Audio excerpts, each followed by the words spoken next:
Lagi-lagi opini untuk menyesatkan, melemahkan, dan membuat para kompetitor 02 terus dikembangkan oleh para elit-elit buzzer 02. Bukan hanya elit buzzer, termasuk buzzer-buzzer menengah, buzzer-buzzer recehan maupun buzzer remahan rengginang.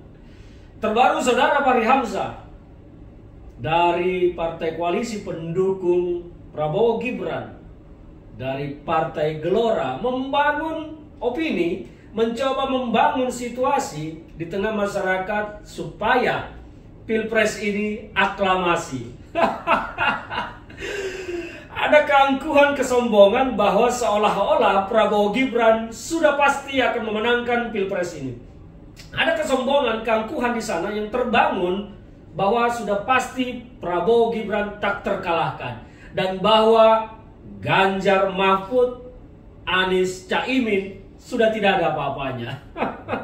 Luar biasa keyakinan yang dibangun oleh buzzer-buzzer 02. Saya mau menanggapi tentang apa yang disampaikan oleh Saudara Fahri Hamzah tentang ya sudahlah, aklamasi saja. Ini adalah sebuah pesta demokrasi yang harus menunjukkan di mana posisi masyarakat. Sebagai pemilik suara, masyarakat harus menunjukkan di mana posisi politik mereka dari pilihan mereka. Lantas apa yang dilakukan oleh Fahri Hamzah mengajak supaya Pilpres ini aklamasi saja, menetapkan Prabowo Gibran sebagai presiden terpilih hanya berbasis kepada hasil lembaga-lembaga survei yang selalu merilis hasilnya memenangkan Prabowo Gibran. Pertanyaannya, apakah hasil survei tersebut adalah jujur, benar sesuai fakta di lapangan, ataukah hasil survei tersebut adalah sebuah rekayasa politik untuk pembangunan opini? Kita sedikit flashback ke belakang pada tahun 2019 dan 2014, di mana Prabowo Subianto adalah salah satu kompetitor di situ yang menjadi kompetitor tunggal dari Jokowi. Ada beberapa lembaga survei yang memenangkan Prabowo sehingga Prabowo harus sujud syukur menang. Padahal pada akhirnya kalah, yang terpilih dilantik menjadi presiden adalah Jokowi. Dan sekarang pola itu mungkin saja sama. Ada lembaga-lembaga survei yang membangun opini dan mungkin saja kita tidak tahu apakah mereka dibayar justru oleh 02, kita tidak mengerti. Tetapi saya tidak mau masuk ke situ. Saya hanya mau menyatakan bahwa mungkin saja lembaga-lembaga survei ini mendapat tugas untuk membangun opini. Kita tidak pernah menguliti raw material mereka, raw data mereka tentang survei dilakukan di lapangan, metodologi wawancaranya bagaimana, hasilnya apa, pertanyaannya apa. Selalu yang dipaparkan ke publik hanya hasil. Sehingga kita tidak tahu bagaimana cara mereka mewawancara masyarakat yang ditemui. Pertanyaannya apa, metodologinya bagaimana. Kita tidak tahu, tetapi hasilnya selalu memenangkan Prabowo Gibran.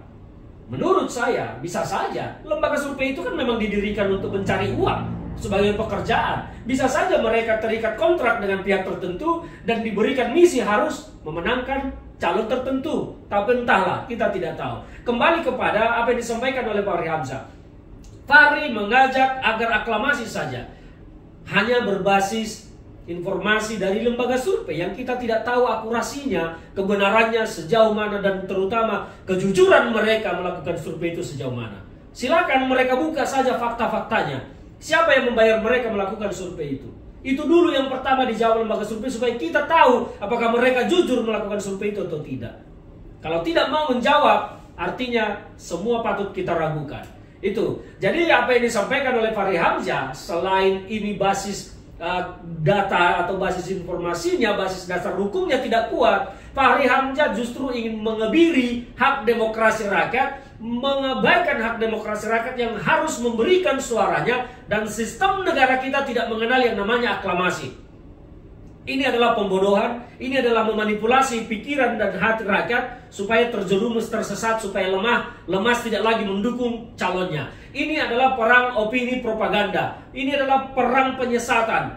Pesan saya, jangan mau lemah. Apa yang mereka sampaikan, disampaikan oleh buzzer-buzzer 02 termasuk oleh saudara Fahri Hamzah adalah upaya menutupi ketakutan mereka ketika Pilpres ini masuk putaran kedua, maka Prabowo Gibran akan tumbang. Maka mereka mati-matian membangun opini, membangun situasi bahwa ini harus satu putaran. Karena dengan begitulah mereka bisa menang. Karena begitu masuk putaran kedua, mereka pasti kalah. Ketakutan itu membuat mereka membangun opini-opini sekarang bahwa ini seolah-olah satu putaran. Bahkan diminta aklamasi. Allah. Saudara Fahri Hamzah, saya sarankan kepada Anda jangan menjadi sosok elit politik yang menyesatkan masyarakat dalam berpolitik. Harusnya Anda mengajak masyarakat berbondong-bondong memberikan suaranya ke TPS pada tanggal 14 Februari 2024 nanti. Bukan mengajak masyarakat menyimpang dari konstitusi kita. Anda kan elit politik. Tapi ngomong, sudah banyak juga saya lihat ya, bandar-bandar, bahkan bandar elektronik Partai Gelora besar-besar sekali. Lumayan juga, banyak duit ya Gelora ya. Dari mana kira-kira?